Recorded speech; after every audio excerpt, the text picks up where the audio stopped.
The Rip City Drive. It's our pleasure to welcome Tyler Polumbus to the show. Tyler is on Twitter at Tyler_Polumbus. Tyler, good evening. Thanks for coming on. Hey, buddy. Happy to be with you. Oh, it's great to talk ball with you. So I just want to know, like, as a person who was a part of the program, closely connected to everything Colorado, like, what does it mean for you to see them go out and land Deion Sanders? Man, this is honestly something that I never in my wildest dreams could envision happening. I honestly thought the Buffs were dead for probably the rest of my life. I mean, it's been so bad for so long that every time they make a move, they fire a coach.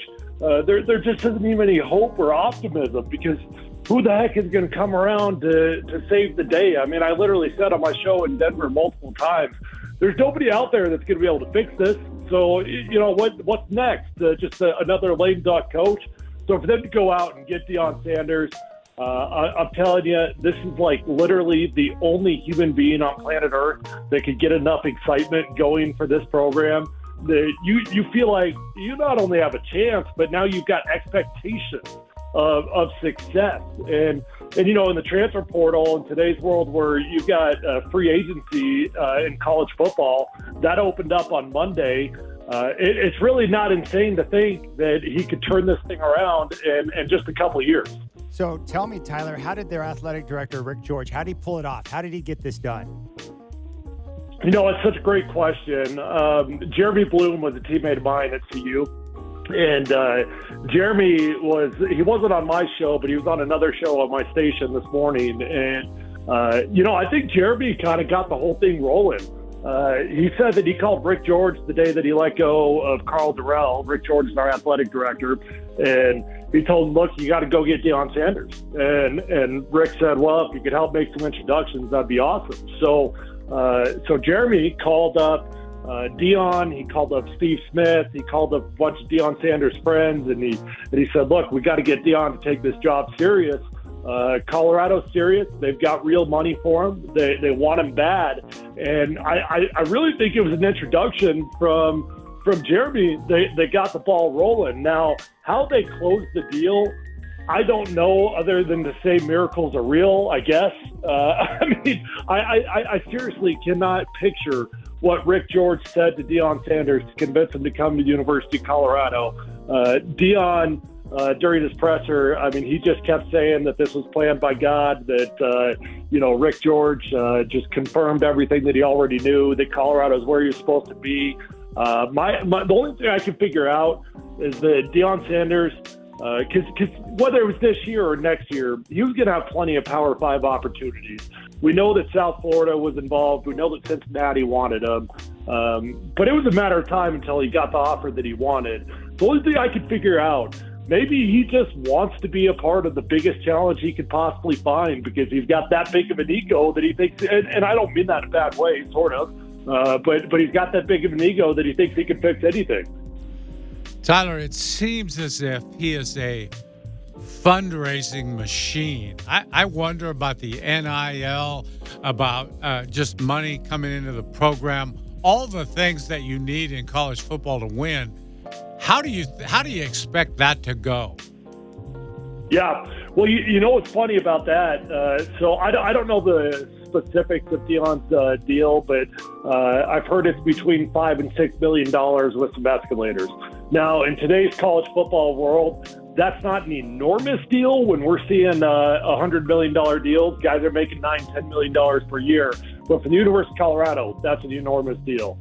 Rick George, the athletic director, was asked where did he come up with the money. And you know what he said? He said, well, to be honest, we don't have it yet. So we're planning on getting it. Yeah. So, you know, isn't that the same thing that we all tell our credit card companies every month when we get our bill? Hey, don't have it yet, but I'm good for it. Yeah. Yep. So Colorado doesn't have the money to pay him right now. But you're right. With Deion Sanders just comes the expectation that he's going to be able to plant money-making trees all around the practice facility, and it's going to come in. And I really do believe that that's true. You know, Deion has got all the Barstool Sports. He's got all his own documentaries. He's got his own film crews. I learned something today that's pretty interesting. So Deion, with his kids at Jackson State, on the back of their practice jerseys doesn't have their names. You know what it's got? Their Twitter handles. That's what's on the back of the jersey of Jackson State players. Now, that sounds crazy, and it is. But you know what Deion's doing? He's paying his own players that appear on his documentaries.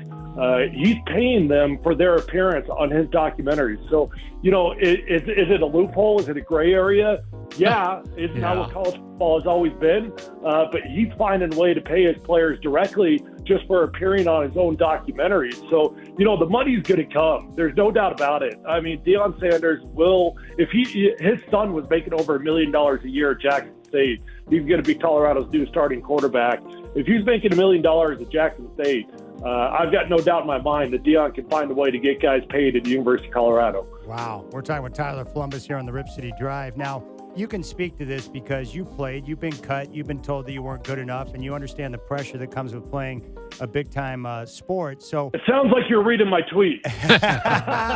No, but listen to this. I mean, what did you think about that initial meeting with the team where, you know, Deion said, hey, you know, look at the portal because I'm going to be bringing my bags. Like, did you like that message and what he was trying to get across to him?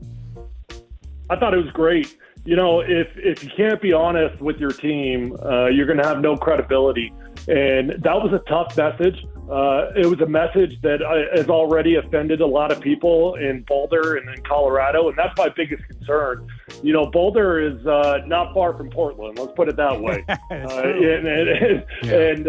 You know, how Colorado was going to fit in, or Boulder is going to fit. Deion's going to fit in Boulder. Easy for me to say. How Deion's going to fit in Boulder, I'm not quite sure. But there's already a lot of people that were offended by that message, coming in and telling kids that have been there for 3, 4, 5 years, hey, you might not have a seat in a month's time.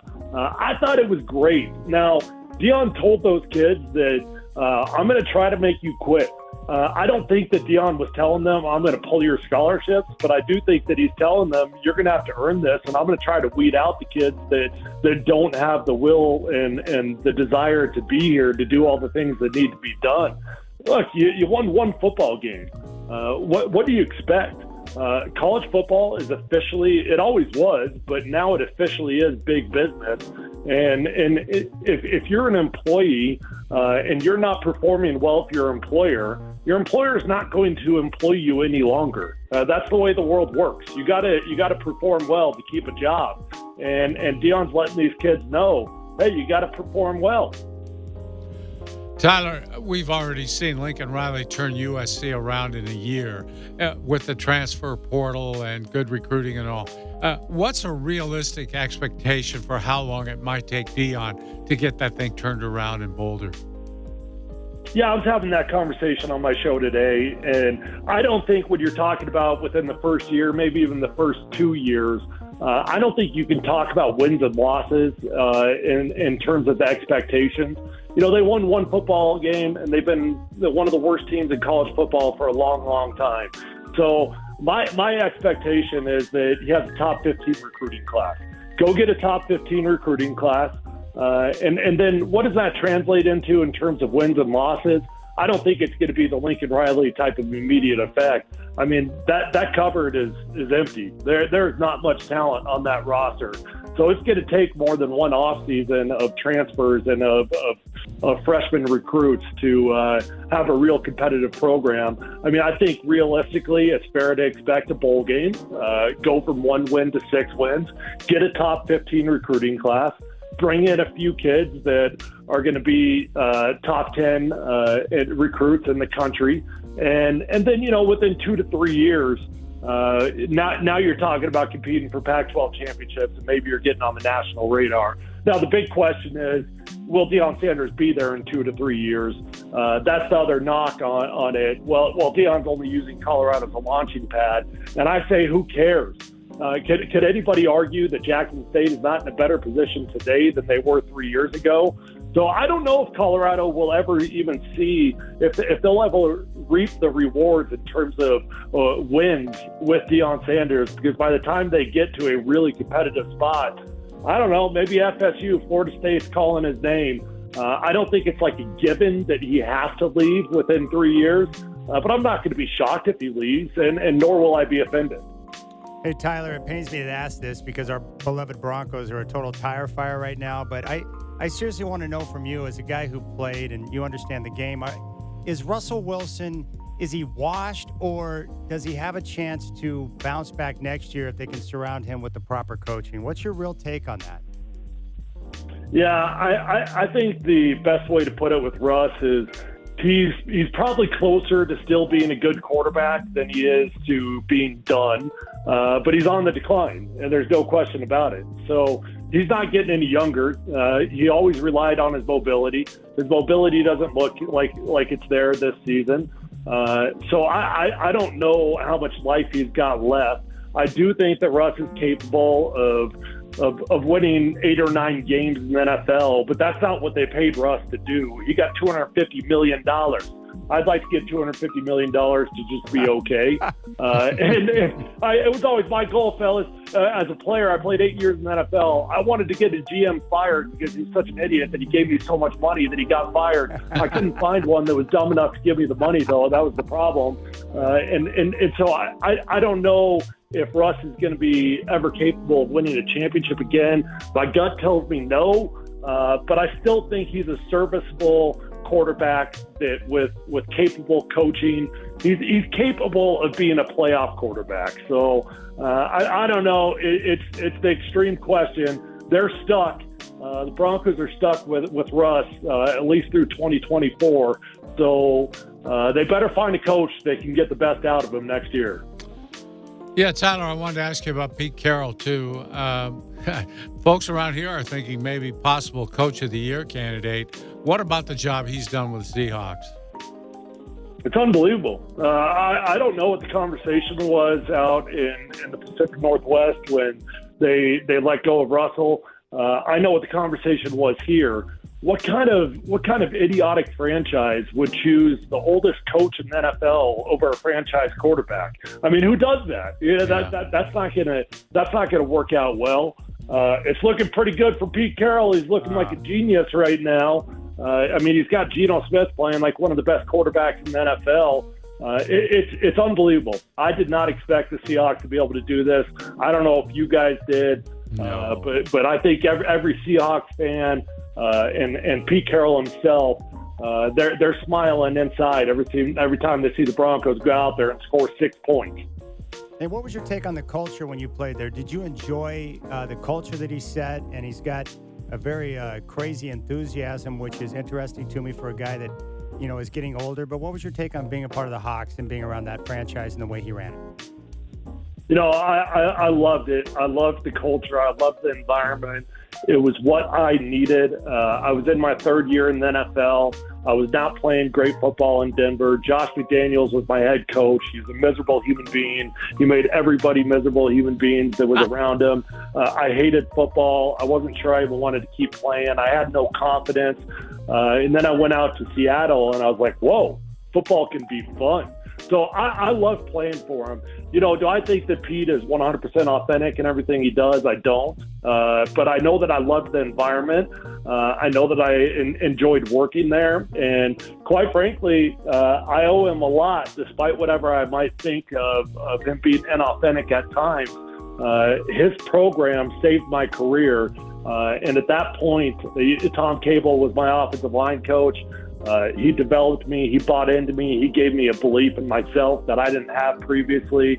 And I ended up playing 8 years in the NFL, and I walked away with the Super Bowl. So I've got nothing but gratitude for my time in Seattle. That's terrific. And I'm glad that you've shared your thoughts on Josh McDaniels, because as a fan, I was frustrated that he shamed the franchise and Mr. Bolin, and you've been pretty vocal about that. But by far the worst coach you've been with? He was terrible. I'll be careful in the way I say that, because Josh McDaniels knows football. He's not a dumb football coach. He knows the X's and O's, and everybody knew that. The players could see it. He just had no idea how to handle human beings. And he was like 31 years old when he got that job. He was on a power trip of all power trips. and it was miserable. I'm sure you guys are running out of time here real quick, but I'll tell one quick story. When that season ended, I'd started like 8 or 9 games at right tackle, and like I said, I really didn't play good football. And I'm having my exit interview with my position coach, and basically for 10 or 15 minutes, he's telling me all the things that I suck at football, and basically, here's why it's going to be hard for you to make it in this league. And when it was all said and done, he looked so sad, he looked so depressed, he looked so miserable that after 10 or 15 minutes of him telling me what I was bad at, I looked at him and I said, "Hey, are you all right?" And he said, "No." And I said, "What do you mean? What's going on?" And he just said, "That's a hard band to coach for." So I said, "Are you coming back?" He said, "Nope." So I said, "Are you getting fired or are you just leaving?" He said, "I don't care, but I'm getting the hell out of here." Wow. And he did. And he got the hell out of there. And players are miserable, coaches are miserable, secretaries are miserable. So I can't tell you that Josh doesn't have the ability to be a good football coach. He does. The only question is, has he learned his lessons in handling human beings? My gut would probably tell me no, but they're on a 3-game winning streak, so who knows? Maybe he's starting to figure it out. That's great. Tyler Polumbus, former Buff, former Bronco, former Seahawk, 8 years in the NFL, now with Altitude Sports in Denver. Hey, Tyler, congratulations, man. I can't imagine how great it is to be a Buff right now, but enjoy the ride, and thank you so much for coming on. Hey, anytime. Enjoyed it, fellas.